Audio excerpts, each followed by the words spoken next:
Today's lesson is on quadrilaterals. A quadrilateral is a four-sided figure that is closed. So here's an example of what a quadrilateral can be considered. We're going to start with our first shape, which is a parallelogram. Okay, here's the parallelogram. These sides are equal and these sides are equal. So we have two pairs of equal sides. We also have two angles that are equal, so opposite angles.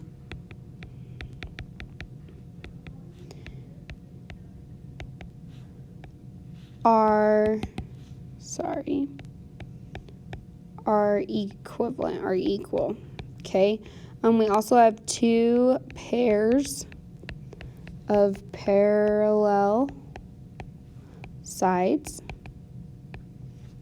Lines, we have two pairs of parallel lines. The sides there are the sides, but each side, so this side and this side will never meet, this side and this side will never meet. Our next shape we're going to talk about, so this is a parallelogram.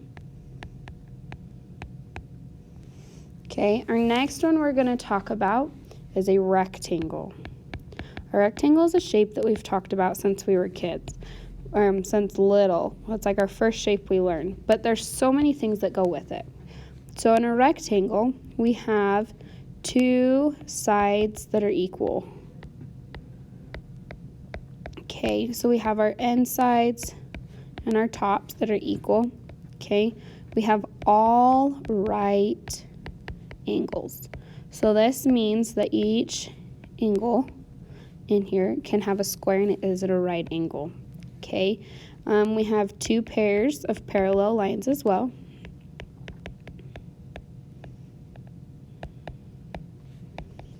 Okay, and then our last thing is, nope, that is it for a rectangle. Our next one is a rhombus. Okay, a rhombus is very, very similar to a parallelogram, but a rhombus has the same amount of equal on each side. So we have all equal sides. We have two acute angles. And we have two obtuse angles.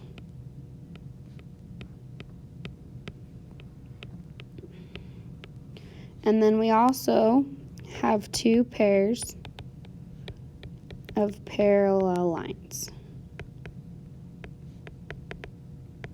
Okay, let's talk about our last two. Okay, our last two is we have a square. Okay, a square means all four sides are equal. We have four right angles. So all of these are the same. We have all angles the same. We have also two pairs of parallel lines. Okay, and then our last one we have is a trapezoid. Okay, a trapezoid, we have only one pair of parallel lines. Okay. We have this side and we have this side that will never touch. These two, on the other hand, I'm not going to put a line through because that would mean they're equal and they aren't. Mean that those two would eventually meet because of how they are angled. They will never not touch. So I'm going to do an example one with you just so you can see what is expected. Now in our assignment, you are going to have to classify the quadrilateral all ways possible. So a rectangle, let's draw this shape. Okay, here's my rectangle. My rectangle has all right angles. So we know this is a rectangle. But guys, it can also be something else. It is not just a rectangle.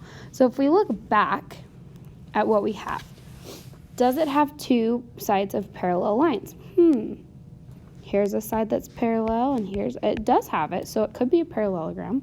We also have opposite sides are equal angles, yep, and we have two pairs of parallel.